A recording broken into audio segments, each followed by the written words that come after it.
안녕하세요. 옥타코입니다. 오늘 얘기해볼 고민은 다문화 학생에 대한 고민을 한번 제가 가져왔습니다. 시청하시는 분들, 여러분들께서 어디 살고 계신지는 잘 모르겠지만은 제가 지금 거주하고 있는 경기도, 특히 저는 수원과 안산, 안양, 그리고 좀 더 멀리 가보면은 평택 이런 지역도 이제 뭐 경기도에 다 속하게 되는 그런 곳에서 제가 살고 있는데, 다문화 학생이 점점 더 늘어나고 있는 추세이긴 해요. 그러다 보니까 다문화 학생들이 늘어남에 따라서 거기에 맞는 고민들이 또 많이 늘어나고 있기 때문에 거기에 대한 고민을 받은 게 있어서 한번 여러분들과 나눠보려고 합니다. 예전에 강사 생활할 때까지는 이 정도까지는 아니었는데 요즘 상담을 해보면은 30% 이상은 다문화인 것 같아요. 상담이 잡히면은 다문화 학생들이 많이 오고요. 그리고 요즘 자료를 좀 찾아보니까는 2023년도, 2022년도 자료이긴 하지만은 점점 가파르게 다문화 학생의 숫자는 점점 늘어나고 있다고 합니다. 혹시나 싶어서 제가 지금 가르치고 있는 학생들, 이걸 다시 말씀을 드리면은 제가 지금 가르치고 있는 학생들 중에서 40%가 거의 절반에 가까운 수치가 다문화 학생이고요. 아이들한테도 물어보니까 학교에 가면은 6명 중에 6명 중이란다. 10명 중에 3, 4명은 다문화 학생이 있다고 실제로 그렇게 아이들이 얘기를 하더라고요. 그래서 제가 작년과 올해 받았던 다문화 학생에 대한 질문과 그리고 제가 직접 상담을 해보니까 이러한 고민을 가지고 있었던 다문화 가정이 많았기 때문에 거기에 대한 고민을 한번 나눠보고 제가 생각하는 해결책을 한번 여러분들께 말씀드려보려고 합니다. 그러면은 다문화 학생이 말하는 좀 제일 어려웠던, 공부를 하는 데 있어서 굉장히 어려운 고민이 뭐냐? 첫 번째는 바로 언어입니다. 대부분 남자는 한국분이 많고요. 여성분들은 외국 국적인 분들이 많으시고 여러 가지 도표가 있기는 하지만은 동남아라든지 아니면은 좀 아직까지 개발도상국에 속하는 나라에 있는 분들이 보통 이주해 오는 경우가 좀 많으십니다. 그리고 남자분들의 나이도 비교적 높은 나이에 속하고요. 좀 그러다 보니까 남성분들, 즉 남편분께서 육아, 즉 교육에 참여를 하시진 않고 생활비를 벌어다주는 그런 가장으로서의 역할만 감당하고 계시고 주로 어머니께서 교육이라든지 육아를 담당하고 계시는 걸로 저는 좀 확인이 되고 있고 실제로 자료 같은 데에서도 그렇게 언급이 되고 있긴 합니다. 그러니까 그러다 보니 정서 발달이 이루어지고 아이들의 공부 습관이 잡혀야 될 시기에 부모님이 동시에 같이 육아를 해도 모자랄 판에 교육을 할 수 있게끔 뛰어들어도 모자랄 판에 아이들은 점점 뒤처지게 되는 경우가 좀 많았던 것으로 저는 생각이 듭니다. 그러면은 어머니가 그럼 담당하면 되는 거 아니냐 이러실 수도 있는데 이제 아까 말씀드렸던 것처럼 이주 어머니, 그러니까 외국에서 이제 오시는 이제 다문화 어머님이실 경우에는 어렵죠. 왜냐하면 한국어를 배우고 계속 한국 사회에 녹아들기 위해서 노력을 하시는 분이라면 좀 덜하겠지만은 일단 그렇게 열심히 하시더라도 한국 사회에 녹아들기가 사실 쉽지는 않습니다. 일단은 외국이잖아요. 외국, 즉 낯선 땅에 혼자 딱 와서 이렇게 아이 낳고 가정을 꾸려나가는 건데 절대 쉽지 않다고 생각을 합니다. 다만 이렇게 한국 문화를 아직까지 접하기가 어렵고 그리고 한국어 공부가 아직 안 되어 있으신 분이라고 하면은 정말 힘든 게 이제 아이들 교육 관련이실 거예요. 근데 잘 찾아보시면은요, 저희 시청이라든지 아니면 구청 혹은 가까이에 있으면 뭐 행정센터 이런 데 가보시면은 다문화 분들을 위한 뭐 교육이라든지 지원 제도가 굉장히 잘 되어 있습니다.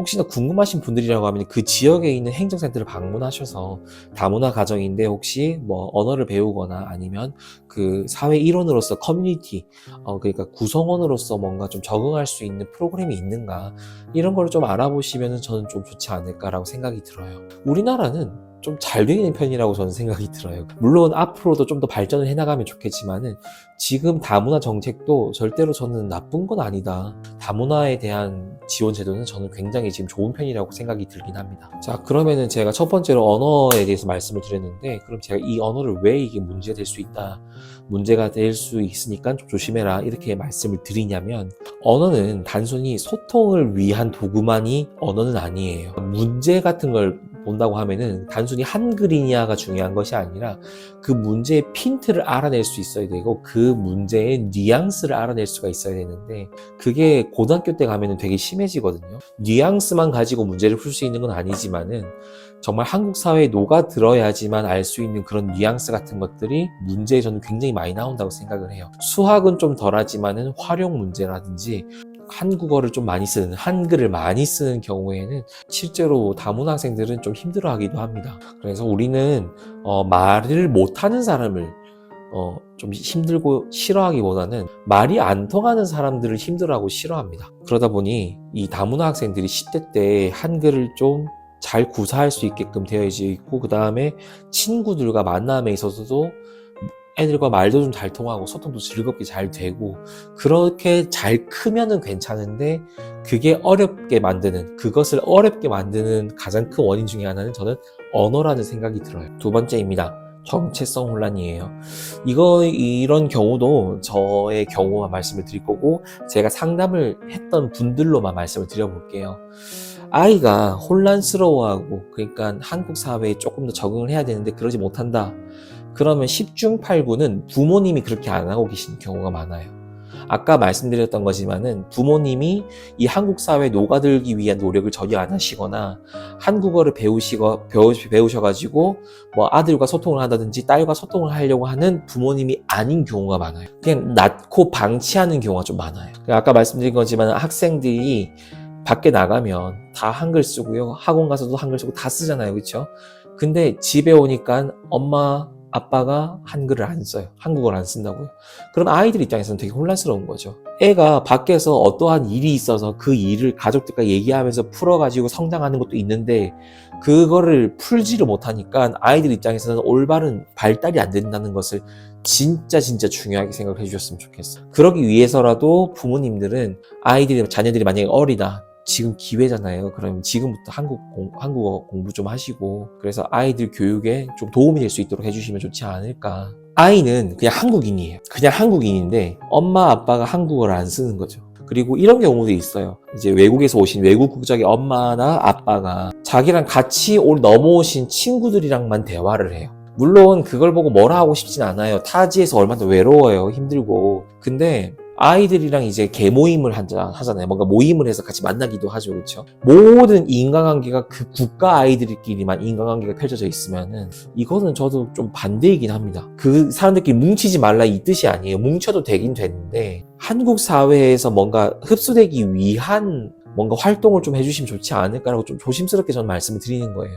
학생들도 조금 지금 밖에서 만나는 친구들 위주로 좀 인간관계가 발전이 되면 좋다는 건데, 그게 아니라 그 국적에 있는 그 친구분들의 자녀들과만 인간관계가 맺어졌을 때 저는 좀 이거는 힘들지 않을까, 애가 좀 정서적으로 좀 혼란스럽지 않을까 라고 생각이 듭니다. 그래서 이런 경우는 좀 마음이 많이 아파요. 아이들이 많이 혼란스러워하기 때문에 공부도 손에 잘 안 잡히고요. 그러다가 때려치우게 되고, 그러다 보니까 좀 이게 마음이 아픈데, 부모님은 20살 되기 전까지는 책임을 다해 주셔야 돼요. 이 아이가 이 한국 사회에서 좀 적응할 수 있게끔. 근데 만약에 그게 싫으시다라고 하는 거면은, 그러면 그 어머님이나 아버님 국가에 있는 그 언어를 좀 가르쳐 주세요. 그냥 외국어를 아예. 외국어를 가르쳐 주면서 그 아이가 좀 더 선택을 할 수 있게끔 기회를 주시면 모르겠는데, 그냥 방치하실까봐 여기에 대해서 얘기를 좀 말씀을 드리고 싶은 거예요, 진짜. 세 번째는요, 불안정한 가정 환경이에요. 제가 굳이 왜 불안정한 이 얘기를 붙였냐면, 통계에서도 그렇게 나왔지만은 여러분들 대부분 알다시피 남성분들은 나이가 많고요, 여성분들은 어린 경우가 많습니다. 물론 이 상태에서 계획대로 행복하게 살아가시면 되는데요. 예를 들어서 남성분의 수입, 즉 경제력이 조금 평상시보다 좀 떨어진다거나 경제력이 부족해졌을 경우에는 이혼의 사유가 되기도 한다라는 자료를 좀 보게 됐습니다. 물론 이 이혼을 할 수 있는 이유는 여러 가지가 있기 때문에 여기에 대해서 말씀드리고 싶은 게 아니에요. 근데 이런 가정일수록 그 밑에 있는 학생들, 즉 자녀분들이 진짜 힘들어한다는 걸 알아주셨으면 좋겠어요. 힘든데 꾹꾹 끝까지 참아라, 그걸 말씀드리고자 하는 게 아닙니다. 그게 아니라 가능하면 두 분 다 자녀를 위해서 좀 시간을 투자를 하셔도 좋고, 에너지를 더 써두셔도 좋고, 정성을 더 다하셨으면 좋겠다라는 거예요. 애는 낳았는데 상담을 좀 해보면은 두 분 중 한 분은 그냥 애한테 정말 관심이 없으세요. 남성분이 됐든 여성분이 됐든 어쨌건 애한테 정말 관심이 없으세요. 애한테 정말 관심이 없는 아버지도 봤고요, 애한테 정말 관심 없는 엄마도 봤어요. 그러니까 누구를 탓하려고 하는 것은 아니지만은 불완전하고 불안정한 이러한 가정에서 자란 학생들은 정말 공부하기가 쉽지 않다라는 것을 말씀드리고 싶어요. 일반적인 가정 그 아이들도 부모님이 이혼을 하면 정서적인 타격을 크게 받는데 그런 다문화 학생들도 더 했으면 더 받았지 덜 받지는 않을 거예요. 가정적으로 좀 아이들을 방치하지 않게끔 좀 신경 써주셨으면 좋겠어요. 더 무기력해지고 더욱더 비행청소년으로 탈선할 가능성이 높은 학생들이 이제 다문화 학생들이다 보니까는 좀 더 신경 써주셨으면 좋겠다. 가정 환경부터 먼저 아이들에게 제공을 해주셨으면 좋겠다라고 말씀을 드리고 싶어요. 자, 그러면은 문제점에 대해서 말씀을 드려봤어요. 이것보다 훨씬 많을 텐데 제가 만나본 문제 중에 대표적인 문제를 말씀을 드려봤고요. 그럼 이게 해결책이 있냐? 해결책이 있으면 제가 사실 정치권에 나가거나 막 그러겠죠.